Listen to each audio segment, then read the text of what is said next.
GP সভাপতি নির্বাচিত হওয়ার জন্য পুলিশ ব্যবহার করে গ্রুপ সদস্যের প্রতিনিধিকে হেনস্থার অভিযোগে উত্তাল প্রতিবাদ শোনাইয়ে পুলিশ আমার আমি যে কোনো টাইমে চেষ্টা করাইতে পারবো বর্তমানে এটা কেন তোমার কি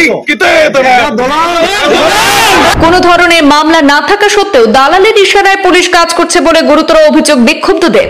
মেম্বার হল যদি তা সাপোর্টে যাই না পুলিশ দিয়ে হ্যারাসমেন্ট করাইবো তো কালকে করাইছো। পুলিশের বিরুদ্ধে গুরুতর অভিযোগে সোনাই থানা ঘেরাও করলেন উত্তেজিত শতাধিক জনতা।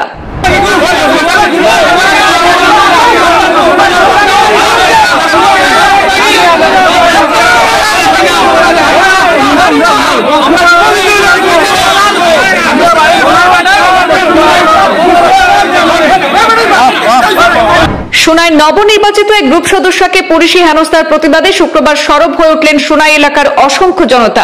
উত্তেজিত শতাধিক জনতা ঘেরাও করে রাখেন সোনাই থানা। প্রতিবাদকারীরা অভিযোগের ভিত্তিতে জানা গেছে যে স্বাধীনবাজার জিপির ৩ নম্বর ওয়ার্ডে গ্রুপ সদস্য হিসাবে রেকর্ড ভোটে জয়ী হন রুবা বেগম লস্কর। নির্বাচনে পরবর্তীতে জিপি সভানেত্রী হিসাবেও তাকে সমর্থন করছেন বাকি গ্রুপ সদস্যরা।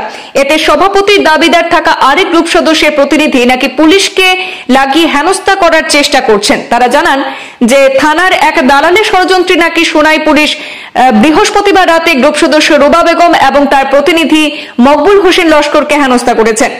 মামলা মোকদ্দমা না থাকা সত্ত্বেও পুলিশ দালালের ইশারায় কাজ করছে বলে গুরুতর অভিযোগ তুলেছেন। এর প্রতিবাদে এদিন সোনাই থানা ঘেরাও করে রাখেন প্রতিবাদী জনতা। পরে সোনাই পুলিশের সিআই রবিন তুমুং প্রতিবাদী জনতার সঙ্গে আলোচনা করে বিষয়টির উপযুক্ত তদন্তের আশ্বাস দেওয়ার পর প্রতিবাদ প্রত্যাহার করে নেন জনতা। তবে এই ঘটনার ন্যায় বিচারের দাবিতে রাজ্যের মুখ্যমন্ত্রীর দৃষ্টি আকর্ষণ করেন প্রতিবাদীরা। এদিন জনতার সঙ্গে প্রতিবাদে অংশ নেন পূর্ব সোনাই জেলা পরিষদের প্রাক্তন সদস্য লিলিমা বেগম লস্কর সহ অন্যান্যরাও।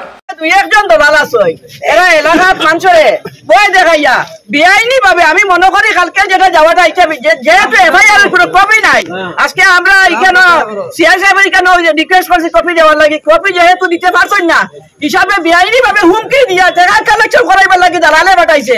এই দালালের লাগে আমরা পাবলিকের রিটার্ন লইয়া এসপি লইয়া যাইবো, তাহলে শুনাই রিটার্ন দিব দিয়ে আমরা এই দলাল মুক্ত হতে যাইবো। শুনাই মকুলির উদ্দেশ্যে আমরা এলাকার মানুষের চ্যালেঞ্জ দেওয়া হইতে পারবো। যদি হয়ে যায় মুকুলি দোষী মানুষ তাহলে আমরা পুলিশ আমার আমি যে কোনো টাইমে চেষ্টা করাইতে পারবো বর্তমানে এটা কেন তোমার কি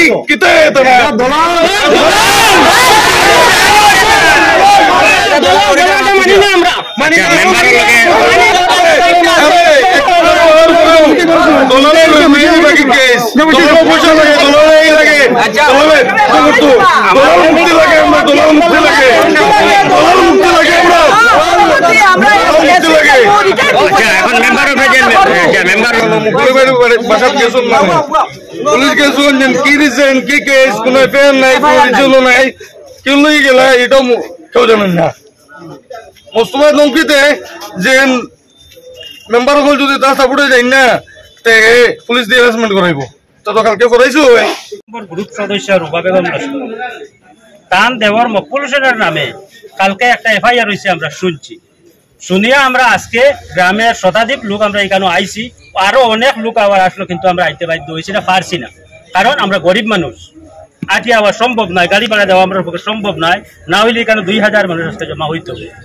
কিন্তু এখানে ভাগ্যক্রমে আমরা ওসি স্যারের লগে দেখা করতে পারছি না, কিন্তু সিআই স্যারে আমরা আশ্বাস দিছই এটা কোনো এফআইআর হয়েছে না।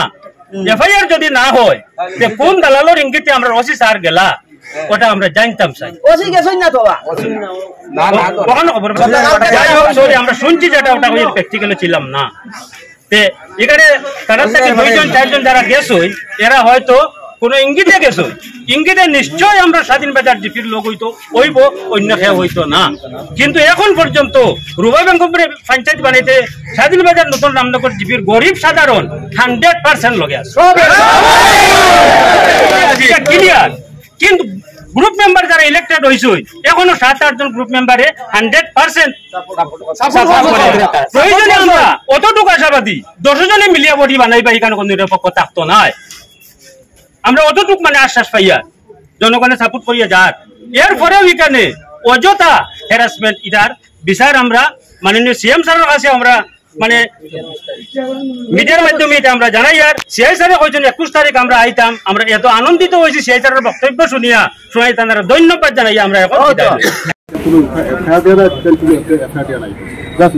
মাতিছিলে সেইকাৰণে তেওঁ কিবা মাটি মাতিছিলে, কিন্তু হ'ল তেওঁ আমাৰ উচিত এতিয়া কিবা বৰপেটাত গৈছে, কিবা সাক্ষীৰ কাৰণে গৈছে হা। গতিকে তেওঁ আহিলে গোটেই সমাধান হ'ব, এতিয়া ইমান গৰম খাব নালাগে। 21 তাৰিখে অহা 28 তাৰিখে তেওঁ আহিব, তাৰপিছত গোটেই সমাধান হ'ব। কিন্তু ৰিটাৰ্ণ কোনো এতিয়ালৈ